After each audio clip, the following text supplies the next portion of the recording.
My life looked like that at one point. I hit rock bottom and felt like a failure every single day. I wasted hours chasing cheap dopamine, endless scrolling, junk food, videos I didn't even care about, staying awake too late knowing I'd regret it in the morning. I kept telling myself, tomorrow I'll change, but tomorrow kept looking exactly the same. And the worst part wasn't being unproductive. It was the feeling that I was losing control of myself. I stopped recognizing the person I was becoming. My room was a mess, my sleep schedule was broken, my motivation disappeared. Even simple tasks felt heavy. Every day felt blurry, repetitive, empty. But after months of struggling to climb back up, I slowly started taking control of my life again. Not through one huge breakthrough, not through motivation videos or magical routines. It happened through small changes repeated consistently. If you're also going through life like this, I want to show you how you can get out of that rut and finally take control of your life again. Step 1. Clean up yourself and your environment. When our life begins to fall apart, our environment usually follows. Messy room, dirty dishes, laundry piled in the corner, empty bottles on the desk, dust everywhere. The space we live in often reflects the state of our mind. If your room looks chaotic, there's a good chance your thoughts feel chaotic too. And listen, this is important. Cleaning your room will not magically solve your life, but it sends a message to your brain. It says, I'm starting to care about myself again. When you ignore your environment for too long, you slowly stop respecting yourself. You stop brushing your teeth consistently. You stop taking care of your skin. You wear the same clothes for days. You stop looking in the mirror because deep down you know you've let yourself go. But the moment you clean your space, take a shower, put on clean clothes, and make yourself feel fresh again, something changes mentally. You feel lighter, clearer, more awake. Because now you're treating yourself like someone worth taking care of. Start small. Make your bed. Open the window. Throw away the trash. Wash your face. Brush your teeth properly.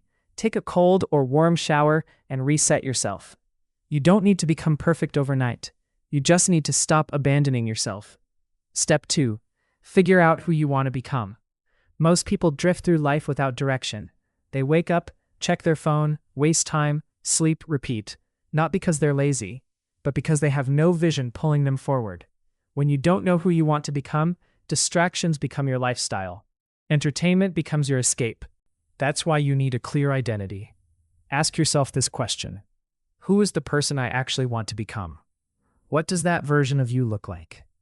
How do they spend their mornings? How do they talk to themselves? What habits do they have? What habits do they avoid? How do they handle stress? What kind of body do they have? What kind of mindset do they carry every day? Write it all down in detail. Because right now, your current identity may be the very thing holding you back. If you constantly tell yourself, I'm lazy, I'm bad at discipline, or I never finish anything, your brain starts acting accordingly. But when you create a new identity, your actions slowly begin to match it. Then write down 2 or 3 goals you genuinely want to achieve within the next 1 or 2 years. Not 20 goals, not 50 habits, just a few meaningful things. Maybe you want to get fit, learn a skill, improve your grades, start making money online, become more confident. Fix your mental health. Keep it simple. Too many goals create confusion. A few clear goals create focus. Print them out or stick them on your wall. You need reminders of the person you're trying to become, because the world will constantly try to distract you from it. Step 3. Focus on small habits, not massive transformations. This is where most people fail. They get inspired for one night and try to change their entire life instantly. Wake up at 5 a.m., meditate for an hour, read 50 pages, go to the gym every day, quit every bad habit immediately. And maybe it works for 3 days. Then burnout hits. They miss one day and suddenly everything collapses again. I've done this more times than I can count. Real change is smaller and slower than people think.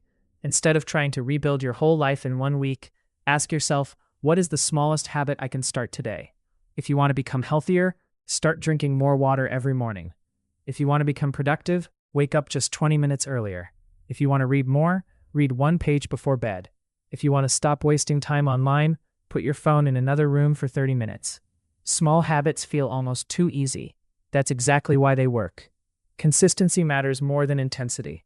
A tiny habit repeated every day changes you far more than one massive burst of motivation once a month.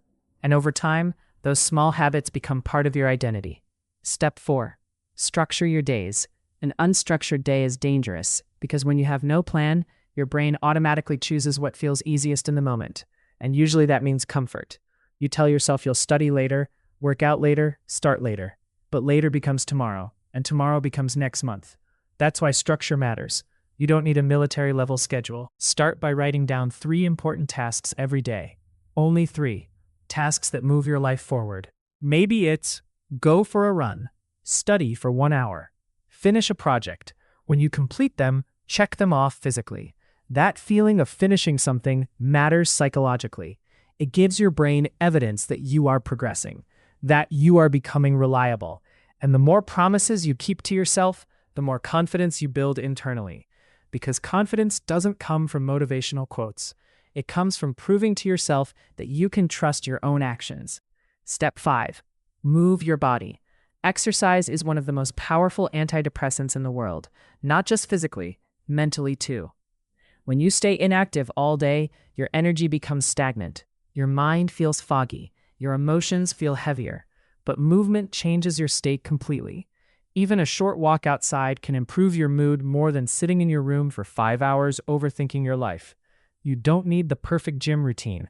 You don't need expensive equipment. Just move. Go for walks. Do push-ups. Stretch your body. Play a sport. Lift weights. Run. Your body was designed for movement, not endless scrolling in bed. And the more physically alive you feel, the more mentally alive you become too. Step 6. Do what you said you would do. This might be the most important step of all, because eventually motivation fades. It always does. There will be mornings when you don't feel like waking up early, days when you don't want to study, moments where your old habits start calling you back. This is where discipline matters. Discipline is not about being perfect. It's about keeping promises to yourself, even when you don't feel like it. Every time you follow through on a task, you build self-trust, and self-trust changes everything. People think confidence comes first, but confidence actually comes after repeated action. You become confident because you prove to yourself over and over again that you can rely on yourself.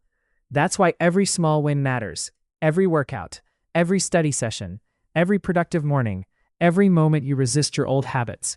You are slowly becoming stronger mentally. Step 7. Stay consistent, even when life gets messy. Your journey will not be perfect. Some days you'll feel motivated. Other days you'll feel exhausted. Sometimes you'll fall back into old habits. You'll waste a day, maybe even a week. That does not mean you failed. Failure is not falling off track. Failure is deciding to stop trying completely.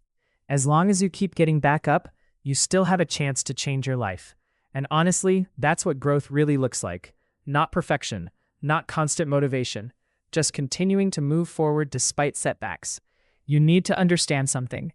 The person you want to become is not built in one giant moment.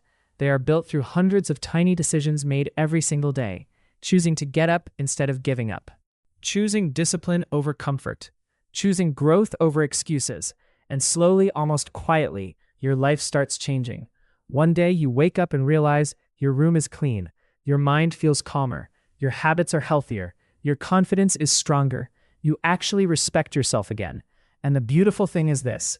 It all started with one small decision, the decision to stop abandoning yourself. This is your life. You don't need to become someone else. You just need to become the version of yourself you know you're capable of being. People can support you. People can guide you. But nobody can save you except you. So start small. Start messy. Start tired if you have to. But start, because your future self is waiting for the choices you make today.